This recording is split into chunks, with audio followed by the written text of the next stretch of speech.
Good morning. Good morning. Good morning. Absolutely wonderful Wednesday morning. I hope everyone's day has started off as phenomenal as mine. Doing something different today. No Mountain Dew. It's Aquafina today. Uh, just hey, gotta do something different sometime, man. And I be ingesting too many Mountain Dews. So said I'm trying to start something different. Drink a little water, drink a little agua. Uh, I need it, trust me. uh, hey, great show ahead of us. Uh, Today is all about the Tigers, man. All about the Tigers. Uh, I just think about all the times. Every time I talk to this dude, I think about the first time that we actually met, and he's an alpha. I'm an alpha, and so that was just definitely not a that was will versus will, and neither one of us back down, man. I just you know it's good when you can agree to disagree and disagree to agree, and at the end of the day, you dap each other up and say, "Hey, I love you, bro." And that's what life is in athletics. Sometimes the competitor in you won't the competitor in you won't allow you to lose like nothing. So please welcome our guest today, special guest, my guy. He is a he is an Opelousas native. He's also a GSU Tiger. Graham fam, please welcome my guy, Jimmy Zachary, head coach, Opelousas Tigers football.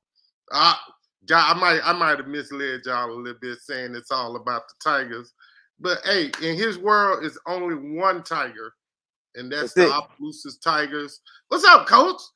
How you doing, Ho, man? You all Oh, right, bro? oh man, I'm just one day in it at a time, bro. Man, One day in you it at warm, you warm my heart when you say we agree to disagree. Cool. That's what I like to hear, Ho, baby. That's what I like to hear. We agree to But we disagree. we Cool. we agree to disagree, but sometimes we disagree to agree. That's right. That's right. We got a good love hate relationship. I don't hate nobody, man. Nobody. Like Oh man, that's not even how I'm built. That like so how you growing been doing, up, man? You been all right, bro? just man, again, everybody know my dad's sick. He's 80. He's terminally ill. Uh, man, that process, man. After I watched my mother lay in a hospital bed for 54 days in a coma, Dang. and I thought that was tough. Like I knew that was tough, but man, watching your die from a terminally ill sickness, um, yeah, man, that is so. Every day is a struggle, man. But I try to do it with a smile on my face. Um, if you've ever watched one of my life podcasts, my daily goal is to lead with love.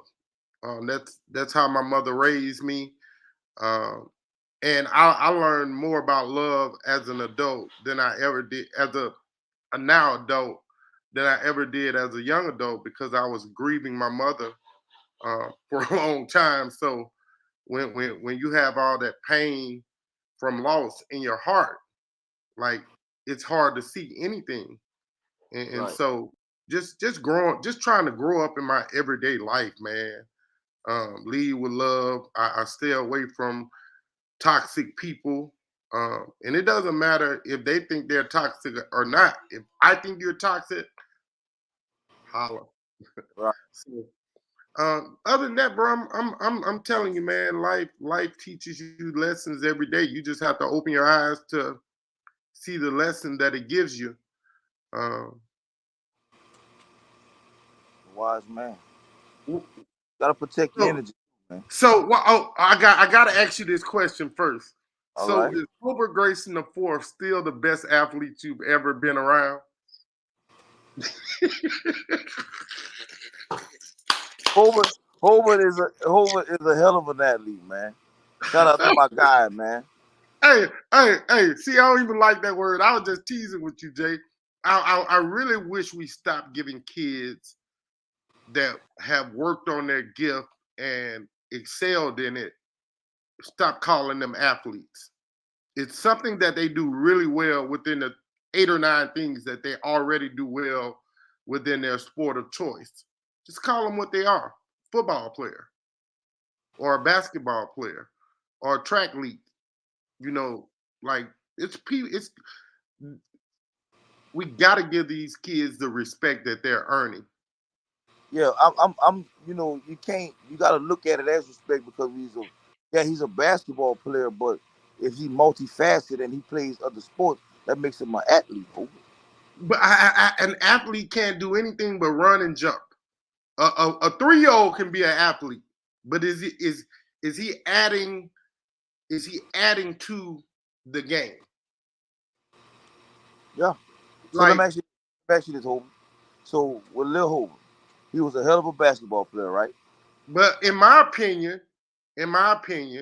he's a better football player, and I've seen him do some phenomenal things with a basketball. Right.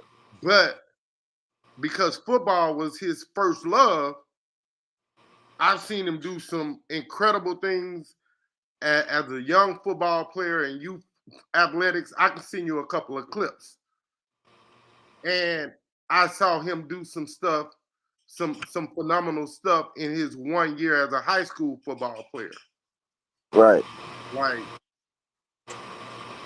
to play again, to play in the highest classification in the state of Louisiana in only one year of high school football, and you can not only start at quarterback but win district games in one of the toughest districts at the time, and only throw one interception all season.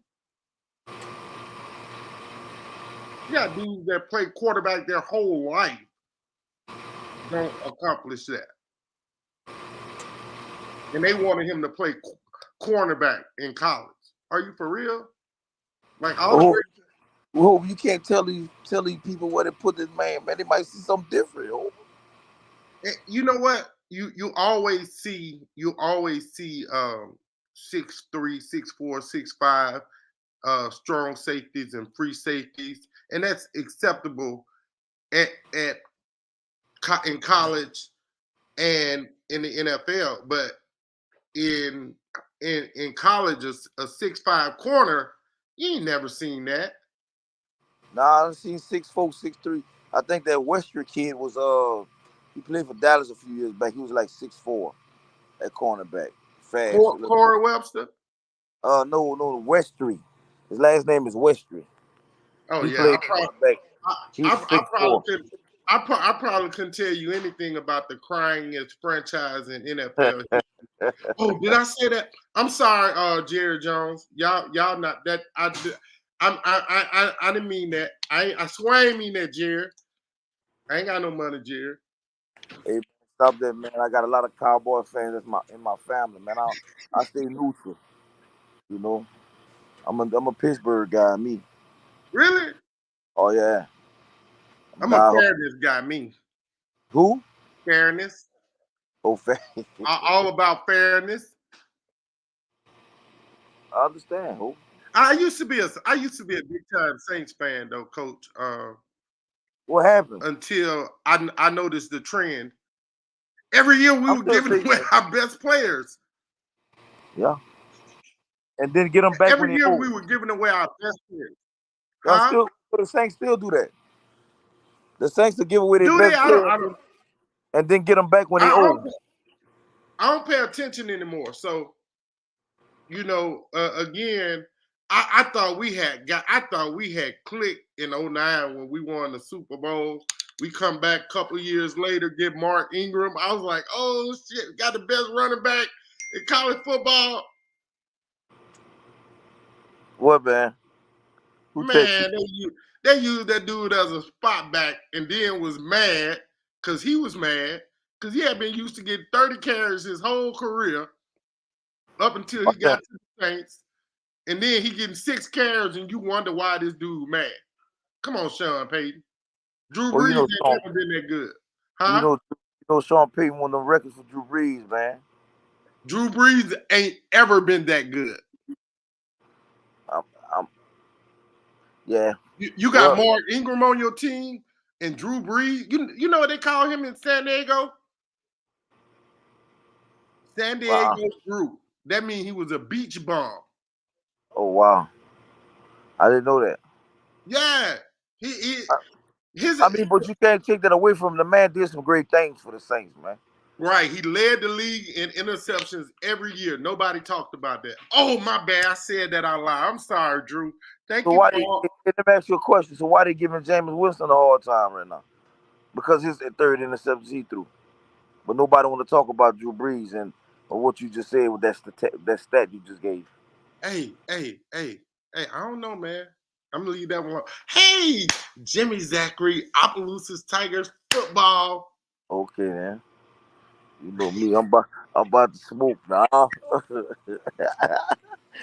about to smoke, baby. No smoke here, baby. No smoke here. Man, so hey, year three. You're three, man. Year three. You're three, man. It's Man. gonna be it's gonna be pretty interesting, man. See what we can do, And what kind of noise we can make, bro. I want to start off by saying this, man. And I don't know if it's an apology that's needed,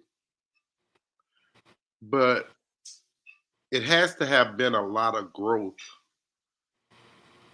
that has came into the life and realm of Jimmy Zachary since he's become a head coach because the DC Jimmy Zachary was a man that was headstrong, and it was a do it my way or else philosophy. But again, talking to a lot of head coaches, they say it's a lot of compromise and sacrifice made that has to be made in being a head coach. How has it been for you in making that adjustment and saying, "Hey, I can't just do it my way," even though in my mind I think that this may be the right way, but I got these 6, 7, 8 other assistant coaches that I've hired and I have to trust. How's that process been for you in allowing your coaches to lead their respective group of kids and you just sit back and coach? Oh man, it's been pretty tough, Ho, but I'm not gonna lie to you because in a sense, it's still this is the way I want things done as the leader. I'm just keeping it honest. As a head coach and as the leader of the program and the assistants that's under me, I still have to have a vision of what I want from them. You Right. know, and at the end of the day, you can't grow as a coach if if you come under me as an assistant and I say, hey man, just do whatever you want to do, but you're not that don't work like that. To me, that's like the tail wagging the dog. I don't believe in that. I believe the dog got to wag the tail. So my thing is, I still have to have I have a vision and I have a way I like things done, and I expect you to meet my expectations. Now, on the flip side of that, what you're saying with the compromising and understanding and not the heads on like kind of fluffing and feathering the little thing and the way I may say things or things may come across to people. I'm working in that aspect of it because I was just straight to the point, say what it is. But you know I had to I had to kind of adjust a little bit and it's all growing, and I'm gonna tell you, man, I took a lot of that from Coach Lee, man. Shout out Coach Lee, bro, because he always used to tell me that he like, bro, when you gonna become a head coach, you gotta have a vision. You gotta have a vision, and what the hell happened? Okay. When you You become a back, head coach, yeah, I had a call. When you become a head coach, you want to see what I'm talking about. He always used to say that, and just taking some of those things he told me and was telling me along my way with him, cause trust me, I know I gave him a few gray hairs as his DC. I know I gave him a few, man. So just taking all those things in, and matter of fact, man, I still call Coach Lee when I'm in a tight spot and I need to know something, or I call him and ask him, man, and he'll give me the best advice he can give me, bro. With all that experience, man, Leo wise man, bro. He's smart yeah. dude, bro. Probably one of the smartest coaches I've been around in my career. So and that I think that's the growing for me, Hope. Like just like having that kind of that fluff, like you don't want to come off, you don't want to talk to them like they kids. You know what I'm Right, saying? That's the thing. You still have a standard, but getting your message across, getting your point across, and not coming off like you're talking at them. You know what I right, mean? right. And and that to me, it's like a buy-in thing with me with the coaches. They got to buy into what I'm selling. They got to buy into my vision, which at the end of the day is still, if you don't, it's my way or no way. Like for that aspect. But at the end of the day, I'm trying to work on that. The lingo and the talking, my tactfulness, handling everything with a sense of tact.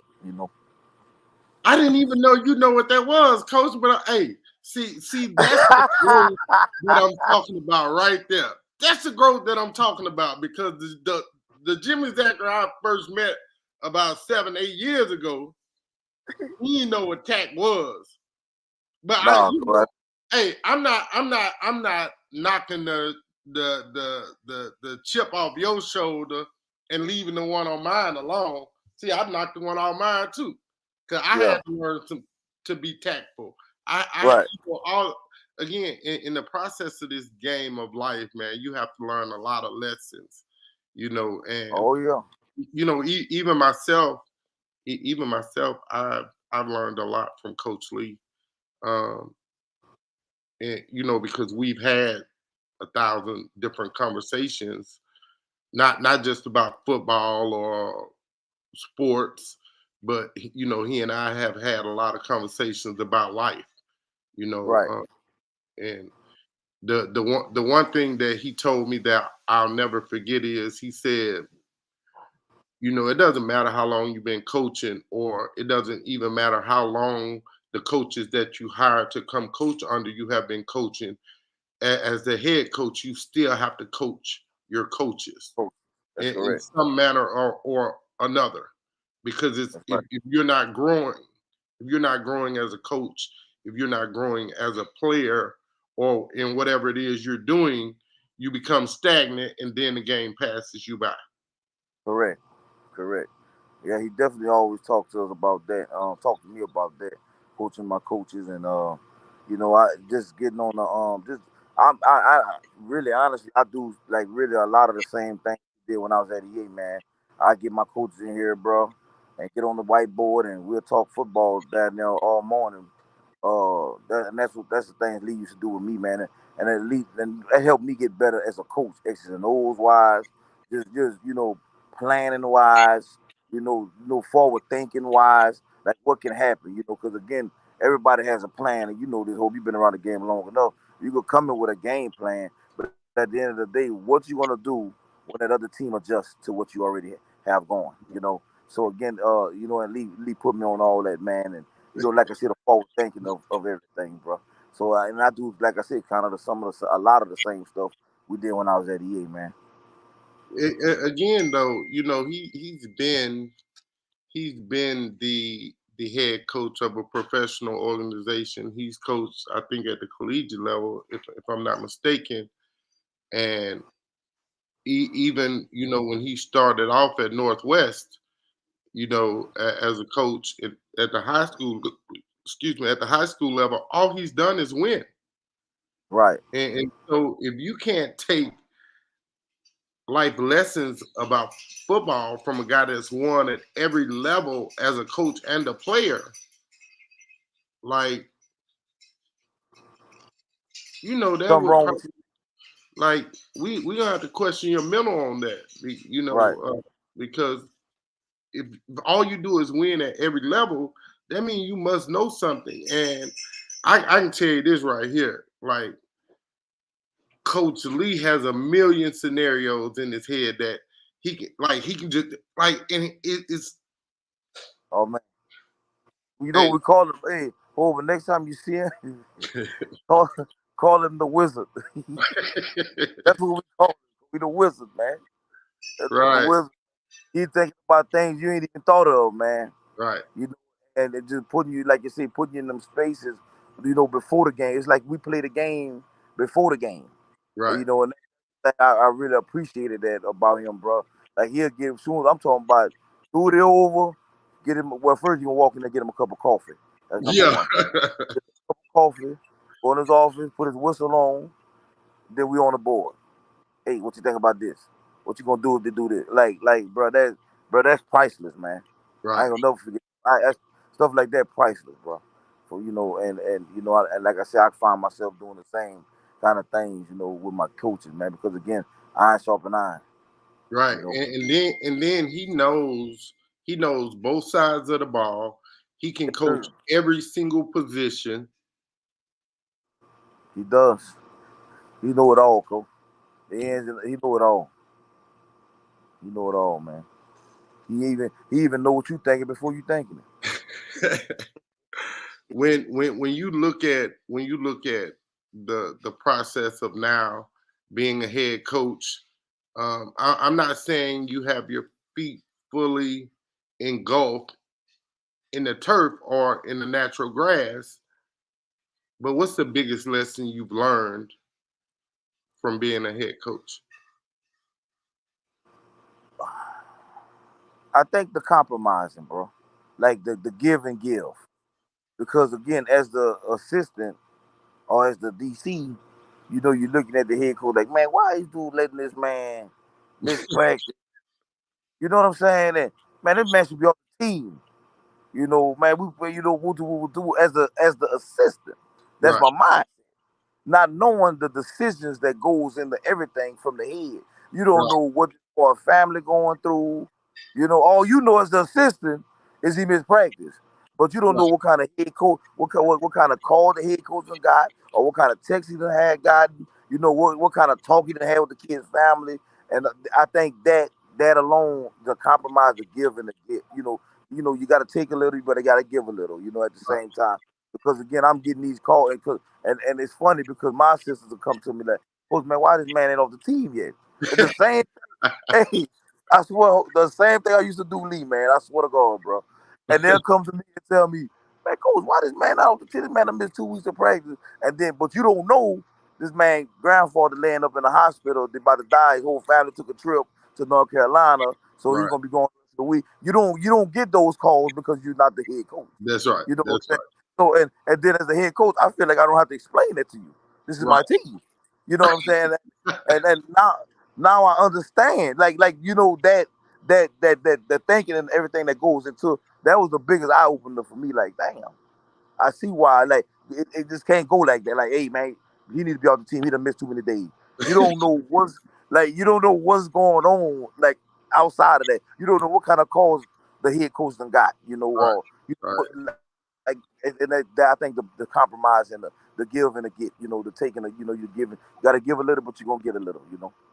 Right. Right. Right. Man. See that all that equates to much growth, not just as a man, but as being a better head coach, being a better motivator, being a better tactician. Right. And now you've learned an even greater trait and characteristic called empathy, Right. which Right. is increases your love not only for the game, but for your coaches and your student athletes. Right. Kudos to you, coach. Ooh, Lord.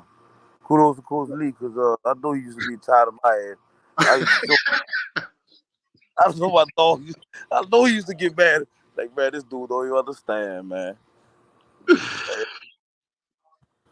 Hey, bruh, come on, man. You can't do that to me. Not while we're live, bruh. I'm sorry. Like I'm, I'm not gonna be able to think of no question because in my head I'll be too busy laughing at you, man. Stop that. Stop oh, I'm that. sorry. I'm sorry, Hey, man. hey. So your first year, uh, you really didn't get to go through spring with your team. Your second year, you get a spring, but it's your first spring as head coach, Right. and now you just had your second spring football tour. What's been the difference in between the 2 years and what you learned versus what you understand that has to happen to get kids better? I think the biggest between my years, the numbers. My first year we had 38. Second year, 45. Right now we sitting at about 70 kids, man. Uh, and I think the buy-in that has been a big, just the more you give, the more you hear, the see you again. We had a little success last year, so they kind of figuring out like, okay, coach them know what they're talking about. The weight program, they starting to see their bodies change. They got stronger, so a lot of the buy-in is different. And like I said, we was in spring 70 strong, man. And again, right now we probably like at around a good 66, 67, somewhere around there, going into the season. But I think that's been the biggest difference, and to me, coming into going into my third year, from the is the numbers, and I think it's because of the success and the kids' buy-in to what we do, not only on the field but off the field. Parents are starting to buy in. We're getting more community members to buy in. So it's slowly but surely picking up. But again, Opelousas been let down for a long time. And Right. What's been the biggest what was the your biggest focal point as far as skill development goes for your players? And skill development doesn't just mean for skilled players. That's also the guys that do the dirty work in the trenches. Everybody that's must right. grow in order for the team to grow. What was you guys? What were you guys biggest? I think my biggest focal point. I'm a lineman. I'm a fat boy by trade. So at the end of the day, I want to focus on the trenches, man. We gonna have some skilled players that can run and catch and stuff like that. But again, you can't win football games. If you don't have nothing in the trenches, man. So Right, this off season, we kind of hit the trenches hard. We sent them off to the lineman camp at Nichols. Sent 10 there, um, and just again trying to get those guys to see it at another level, or hear it at another level, get coached at another level.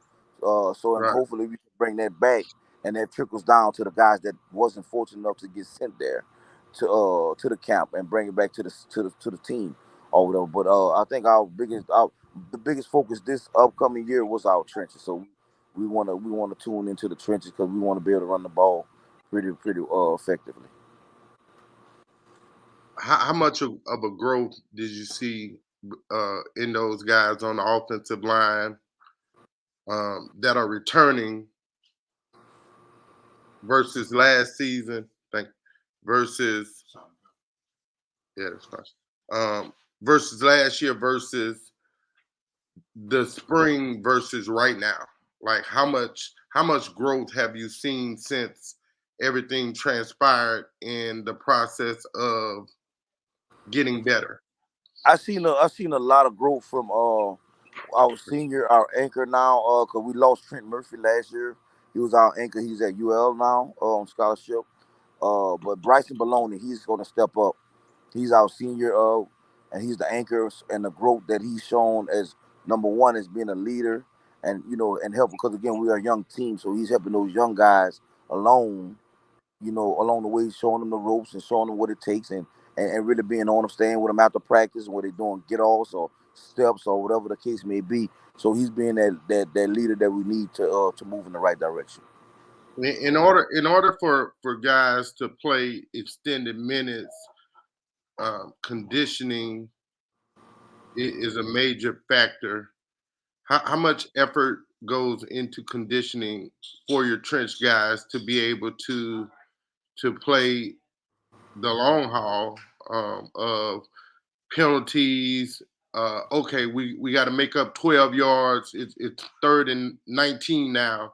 Um, now we either need to block for this draw, counter trap, or be able to pass block for 5-7 seconds, because now the routes are a little bit longer and it takes a little bit more for the quarterback to make his progression reads. How much goes into the conditioning and mental buy-in of being an offensive trench guy? I think a lot has to go into it. That's why we really focus and we really big on strength and conditioning here. We really hit it hard in the summer, man. Actually, this summer this probably was the hardest summer it's been since I've been at the school. We brought the Marines in. They did a combat fit test with the guys all week. The first week, put them through a lot of, like you say, mental tough, a lot of little things to strain the mental, man. To put you in, strenuous situations, see if you could think, to see if you're gonna still be able to perform in stress situations. Because again, like you say, in the trenches, you're doing the dirty work. You got Right, to be able to hold up. No matter come hell or high water, you got to be able to hold up. You got to be able to hold up. Well, if we need 30 yards, you got to be able to hold up. If we need that, if we need 5 yards, and I want to run the ball, I expect to get it. You right, know. So again, we put them through a lot, man. And I always test their mental because I'm probably get you as tired as I can still can step correctly when I'm tired. To see if I can right, still, snap count and not jump off sides if I'm tired. Because the other team they jump. We both jump is offset and penny, we don't go nowhere. right. So again, we always we focus on we're really big on strength and conditioning here and mental toughness.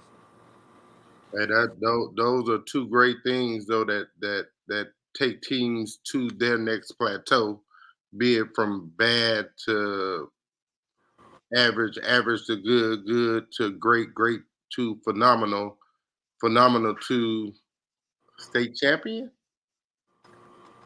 That's the plan. But Or or they or gotta what? get out of D1 though. But if you make it to phenomenal, shouldn't that make you a state champion?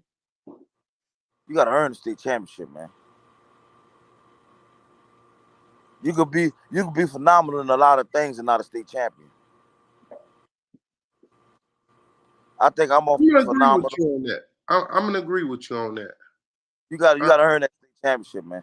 Yeah, and true indeed. If you're phenomenal, in essence, that's supposed to get you there. But we can have a phenomenal year and get knocked off in the first round.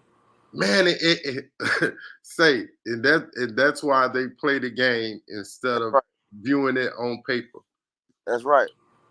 That's why they play the game. I don't care how much again, prime example. And I didn't really like, how you hear stuff and you hear, hey man, this kid right here is whoo. That Right. was Trey Holly for me. Cause he's a dude, man. That was Trey Holly for me. Like freshman year, 20 million yards. Oh, Yeah, he's just a freshman. Nobody was paying attention to him. he, Sophomore year, 20 million yards. Well, Cole, damn. We, I knew Trey Holly was gonna be special when he was about 7 years old, man. I was in Farmerville, man, yeah, and and I remember we talked about that. I was over the rec center, and his dad, Hostley, Jeremy Ellison, and Devario Gerald, man. Those guys started the rec ball. And Trey Holly was on a 7 to 8 year old team, man, and they went on. They won a championship also. That's in the 7 to 8. But Trey Holly is going. I knew he was going to be a dude, man. Everybody knew. His daddy knew. Like, and we just had to keep him focused and keep him on track because his mindset was different from a 7 year old man. When he was 7 years old, he had a different mindset than any other guys he was around. So, hey, special, man. hey, you just really brought something out. I just had this conversation with some guys. I think that was on yesterday. I want to ask you about this, and this probably has nothing to do with football, or sports in general, but everything to do with it. I need to make sure that I ask this the right way so you don't get it the wrong way. As a head coach, what's more important, winning or winning and disliking a parent, winning and doing right by a kid, losing because you dislike the parent, and so now because you can't do anything to the parent, you take that out on his kid who's extremely good. How do you mix and match that? Well, number one, I don't get into that because again, the kid, it's to me as a coach, as an adult, kids come first. I think that's the problem with a lot of things in this world now. Adults are putting kids in adults' business, and kids are trying to play adults against each other. What I'm not gonna do is hold something against the kid because me and his daddy got into it. The kid is a baller, the kid is definitely gonna be on the field. Whether his daddy like me or whether I like his dad or not, that don't have nothing to do with that kid. And I'm not about to go discuss his daddy with him. I'm not doing it. If me and his daddy can't have a conversation man to man, I'm definitely not talking about that kid about it. I'm not gonna do that because again, the kid naturally is gonna, hey man, don't be talking about my daddy. And now you and that kid have a problem. I mean, if that's me, a coach come talking about my daddy, I got an issue with that. Man, don't talk about my daddy. So again, keep adult business with adult business, and you don't even have to worry about that round because again, I'm definitely not about to be a dumbass and have one of my best players on the bench because I don't like his daddy. Let's not get crazy. I heard that happens a lot though. Oh yeah. Coaches don't like parents, and not because the parent did them anything per se, but because the parent has an opinion or a thought, or the parent is braggadocious on his child. Well, I think hope any parent that's proud, they're gonna talk about their kid, and people gonna and it's a fine line because people will take that you're proud, that proud moment you have, and little hope of dunking on somebody and you talking about it excited as bragging, but really you just a proud father. You know what I'm saying? Like you can't do that. Like to get them people their moment, man. Like, hey, that man kid, your kid is a stud. At the end of the day, your kid not a stud, your kid not a stud, but don't get jealous of the next man because he's proud or she's proud of her kid or whatever they're doing. I don't take it like that, me. Because if But my but son do something special, I'm you, talking about it. Zach, watch this though, Zach. This is no lie, man. And I always talk about my son because I think he's in football. He's probably the best wide receiver since Jerry Rice. Um, and basketball, he's probably the best dude I've seen, and not because he can put the ball in the basket. Because at the college level, I saw him with my own eyes defend the 1 through the 5. Mm, that's pretty good. Like again, he started preparing for athletics at 5 years old, and Mm, the part that I always laugh at is when we were out there at EA track at the practice field, and he's doing C's, and C's is the circular part on the track, which is the hardest part to run. So if you learn how to run that full speed, you got true speed. right. If you can run that 100 yards at full speed for however long it takes you every single time, you're going to get faster because that's where races are won and lost in the curve. Mm, And so you take that, and then you take at some point, probably by 7 or 8, he was running with 4 or 5 parachutes strapped to his waist, and they said that equates to more speed. mm. And so now, when he runs the skinny post against Saint Amant, and he takes it to the house, or I think it was from the opening play from scrimmage in the second half, and that breaks the game open. That was all the years of practicing the right way Right, coming into play. right. Because remember, he didn't play football from seventh grade to 12th grade. Yeah. So did And so I'm not supposed to be proud of that. supposed to be, coach. You're supposed to be able to talk your noise, coach. You know, I would. I mean, Hey, if that was, I would. I can't wait till my son get good. hey, if you want him to get good, hey, I'll bring A game fundamentals back out of retirement just for you, bro. So bring him back, coach. I need it. I'm putting him in there. I don't know if I got the strength to do it, man. It takes a lot. Like the Oh yeah. again, people don't understand the work that goes into skill development um, to get your kids great, and you can't wait till they're 13, 14, or 15 to say, "Oh, I'm finna put him with a trainer," Right. and he's gonna be better like that. He's not. Like he's evolved into so many different facets of habits. All of them may not be good. Hmm. And, It's and true. so now you got to get this kid to break these said habits and get him to mentally be able to focus on doing it the right way, Right. which is the part that kills a lot of kids because they think the way they already have been doing it is the right way.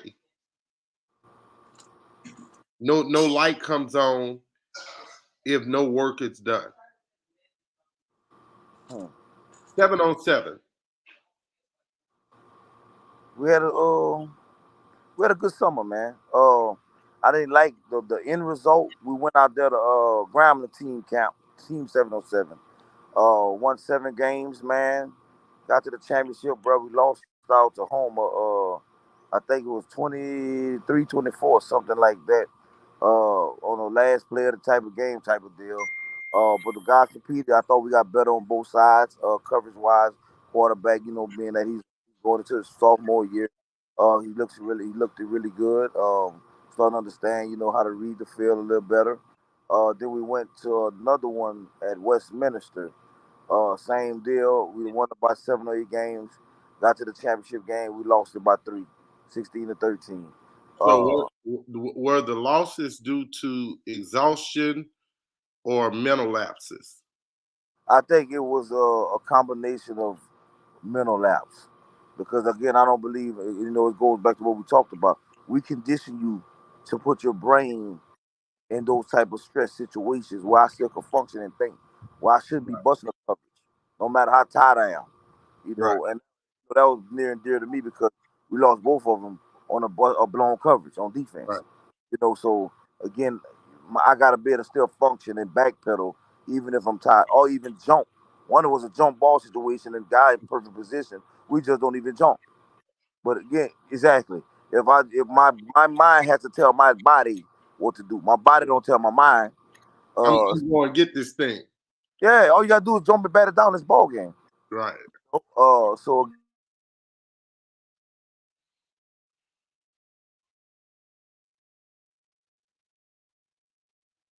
if I had to take away the summer like the 707 deal, I thought we had a pretty good productive summer in 707. Tell us a little bit about your young sophomore quarterback and why are you choosing to go that direction? Zacchaeus Malvo. I met Zacchaeus Malvo. He was in the 8th grade, and we was at a excuse me, we was at a function, and they had a jamboree on the South City Park, and I walked up to him and I told him he was gonna be my quarterback. This was my first year and just having a good conversation with him, man. And Hope, I'm a little rough around the edges. I get into him real good, and me and him got a good relationship. But honestly, I would rather his relationship be closer with his position coach anyway, because I'm the bad cop. Uh, and So, like I said, I started him as a freshman last year. Who took some took his little bumps and bruises. Hopefully, grew up. But mid-season, we went away from him and we went with Gibson at quarterback. You know, but now he's the guy. So I expect great things out of him. I expect him to step up, and I expect him to learn from his mistakes. Because again, you can't be you know, like I told him, we went 0-5. No, I'm sorry, 1-4 with you at the helm. We went away from you and we went on a 5 games winning streak. You know, so again, you know, you got to understand that you don't want to be a part of the problem. You want to be a part of the solution. So Right. let's get better from my mistakes last year. You know, understand why you got benched. You know, and now you coming off the bench. See how I plugged in there, who? Yeah, I like it. I like it. I like it. Hey, but, Of but but you forgot the second part of it. So when course. you get off the bench, you got to get into the game. He's in the game now. Yeah, he's in the game now, He's in coach. the So game now, baby. he's in the game. So bringing him off the bench, and I think he's ready. I think he's anxious. The thing is, we got to protect him, and we got to really protect him from himself. He wanted to get in between the tackles and run like he's a running back. You're not big as Giovanni. Right, Giovanni was 6'3", 220.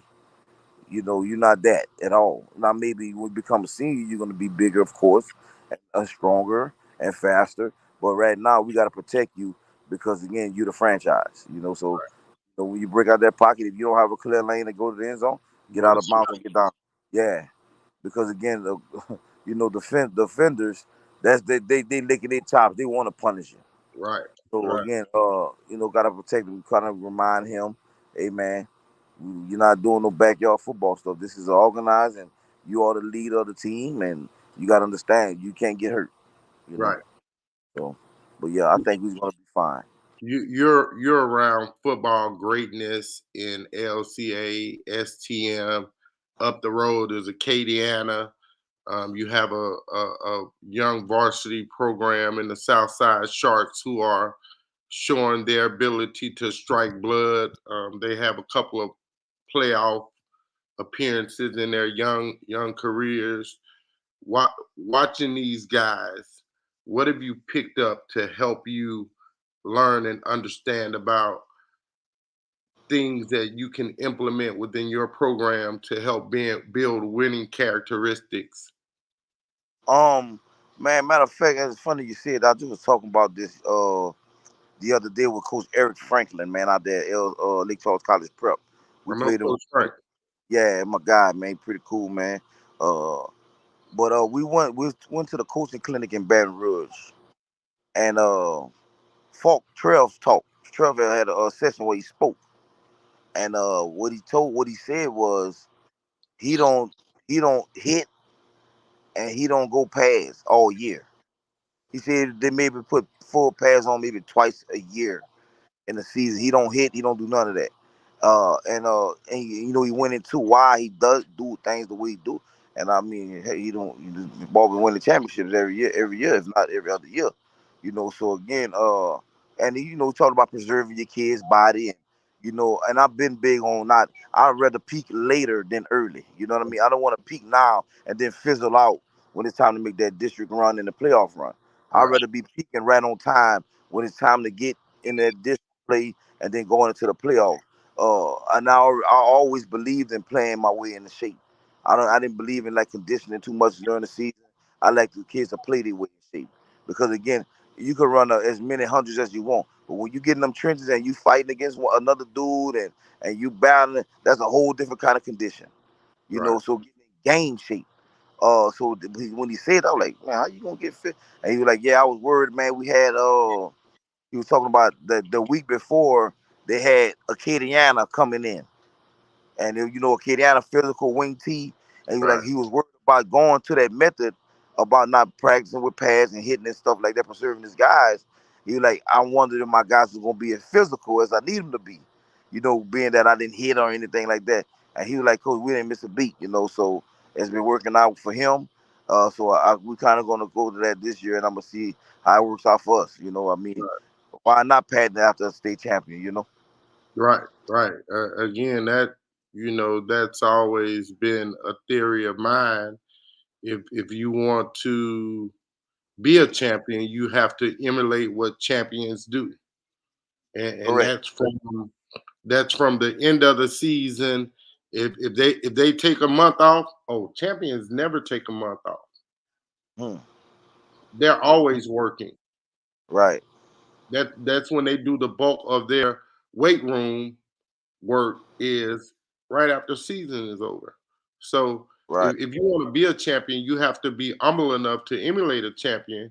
And I tell basketball dudes, if if if if I want to win, I'm gonna probably do a lot of what Scotlandville does, Madison Prep does, old Riverside Reserve Christian, uh,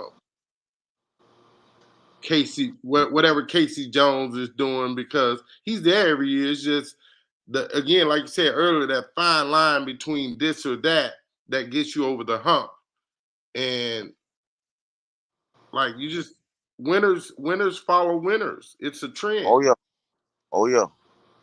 It's definitely a trend, man. It's definitely a trend, and again, I'm gonna see how it works out, man. We're gonna live for strength. That's something I learned from Spatafor in Farmerville.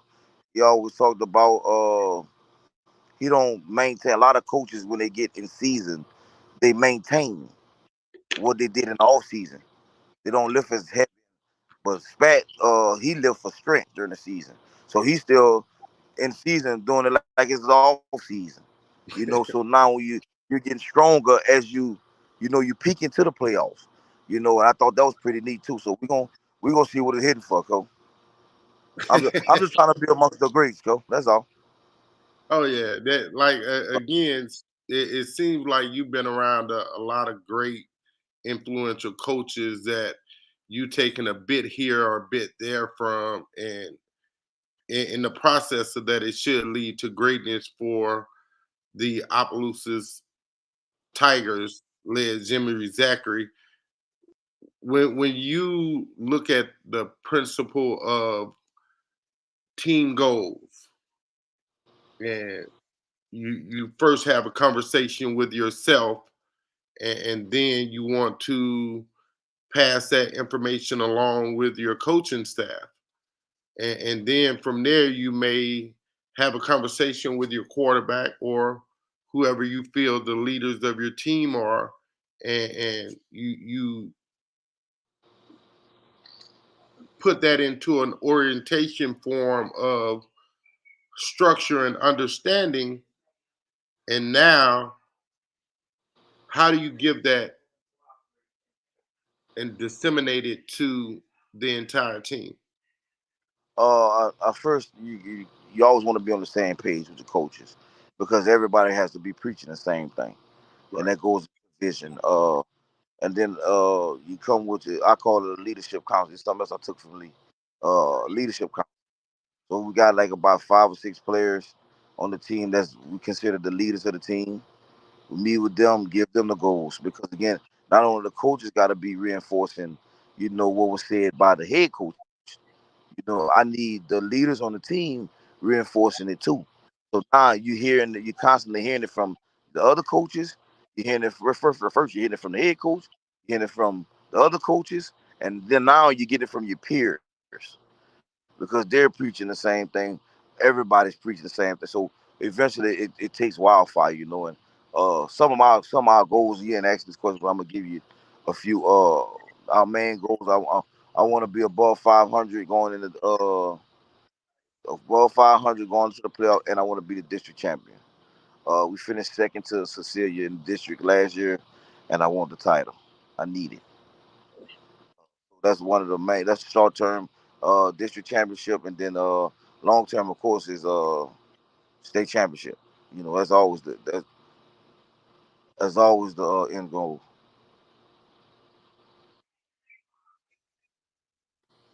How big of a step do you think that the totality of the football team has taken in being in? We know no one plays for a district championship, but like you said, that has to be on your short list of goals. Right. What kind of approach have you guys taken to be there, to be able to be a Um. part of that moment? I think the steps are just as simple. You go back, you evaluate the film, you talk about what held us from that. Because again, we were right there in the game, but for whatever reason we mentally bust. It ain't the physical, it's the mental aspect for us. We got in that game and we just had a lot of miscues, a lot of turnovers and things like that. So I think the first step is correcting those mistakes and not making the same mistake. And really understanding why did we play the way we played. Being that we was on a 3-game winning streak or 2-game winning streak going into that game, for us to play that way, it was really shocking. And maybe it's like a mental block because it's who they're looking at the name or whatever the case may be.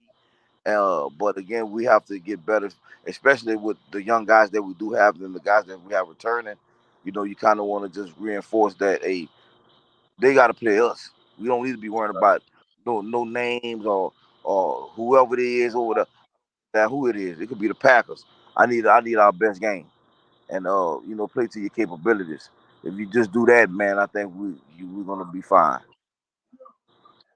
How much is your schedule going to prepare you to be in a place to accomplish the goal of being over 500 going into district play? Well, Hope, I'll tell you this, but if we over 500, which we should be, going to this, we're gonna be pretty good, because this is something else I learned from Lee, man. We don't schedule cupcake schedules. We, we don't do that, man. We open up with Turner's Catholic week 1. Week 2 we got week 3 we got Lake Charles College Prep. Week 4 we going to Santa Mont. Come to Santa Mont. Week 5 we got Leesville as homecoming, and then week 6 we got New Iberia, and then that's week 7 we start district. So again, we don't. That's a pretty tough schedule. Get to see where you're at. Lee used to call this fool's go. I don't believe in fool's go. When you finish this top half of this schedule, you're gonna know exactly who you are, and you're gonna know exactly where you at. So again, especially not only for the kids, for the coaches too. Right, Again, because you're coaching against other good coaches. right, We ain't got no slouch in the type of program that's any type of respectable. You're gonna have good coaches, and they're gonna make adjustments. They're gonna challenge us as coaches. And again, we only can get better as coaches from this type of schedule, also. right. Exactly, exactly. District includes Opelousas, Cecilia, Beauchamp, both right. Livonia. Um, how comfortable are you against your district rivals, um, Cecilia, Beauchamp, and Livonia? Livonia is a team that over the last 2 years has improved like Mm, a lot.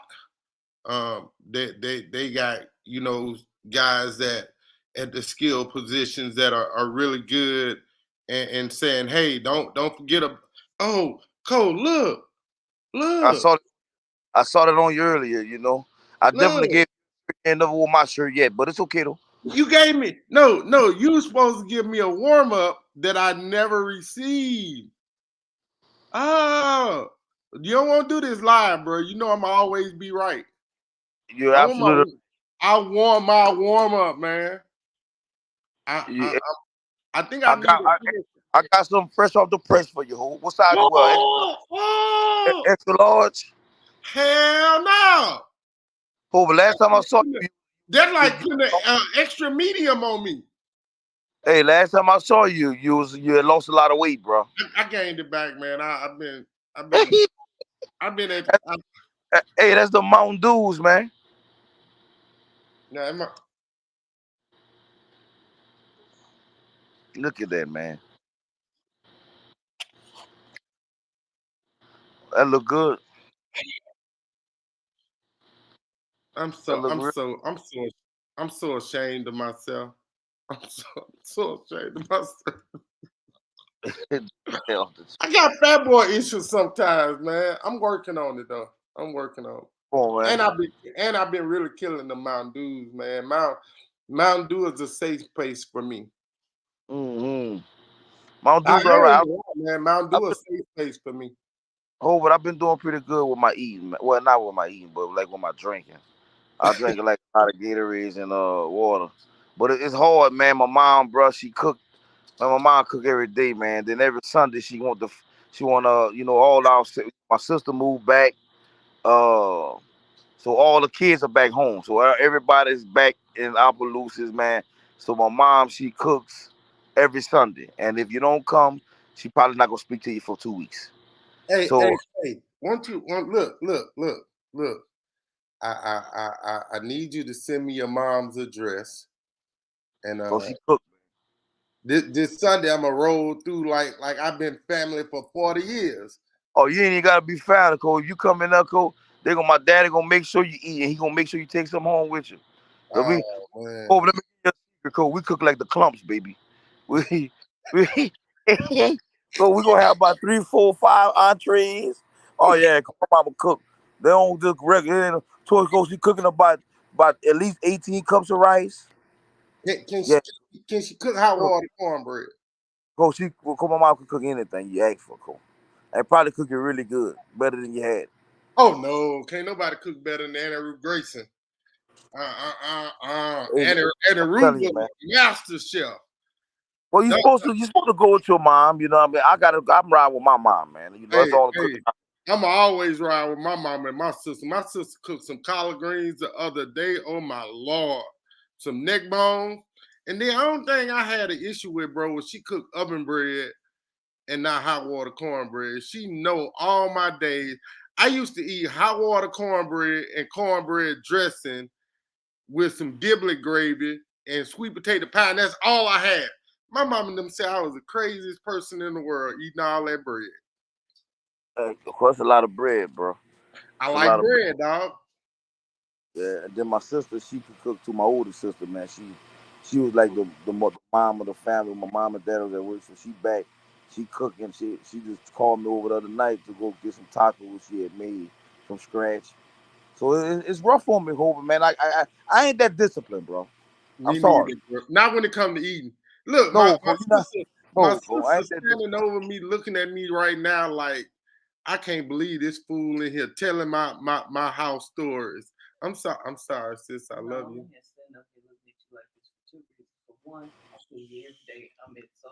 Shh, not doing. Just say, hey, Coach Jimmy. Hey, Say, how you doing? get off the bench. Exactly, like that. Hey, I'm in the game, coach. hey, coach. Hey, we went over, coach. I'm sorry. I go over every day though. I apologize every day to somebody. And that mean we have a good conversation. I don't even know if we got to everything that I wanted to get to though. I don't know Hey, who. so since look, I'm for real because I'm tired of not getting to everything. So look, this what I want to do. Let's bring you back on Monday because Okay. oh tomorrow we won't have a show. Friday we won't have a show. Got daddy's stuff to take care of. Got to take care of my dad. So we won't have a show tomorrow or Friday. He got doctor's appointments. Uh, I'm still trying to figure that one out.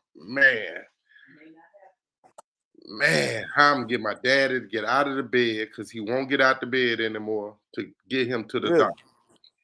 Yeah. So hey, y'all pray for me and my siblings, man. I sure will, man. Call me if you need me too, bro. You know I'm here for you, bro. Yeah, you not gonna get in that truck and drive to Atlanta on Friday and you got a football game Friday night. Oh Stop no, I can't do nothing for you. I can't do nothing for you in that aspect. I do. Hey, I drive the Gonzalez for you if you need me to now. my dad lives in the Atlanta metro area though, so again, man, you know the great part is you get to remember the good times you've had with your loved ones. Um, Right. the rest of it is just trusting God to be your peace. And if you don't know about that, I don't know what to tell you, man. You gotta find your own relationship with God. Um, they said prayer is a great place to start, though. And then with Yes, prayer, sir. uh, I think it's faith without works is dead. So you gotta do some work in having faith. Uh, so yeah. Hey, but I think my sister said it, but I'm gonna repeat it. Ready? Remember, get off the bench, get into the game. in the game. I hope.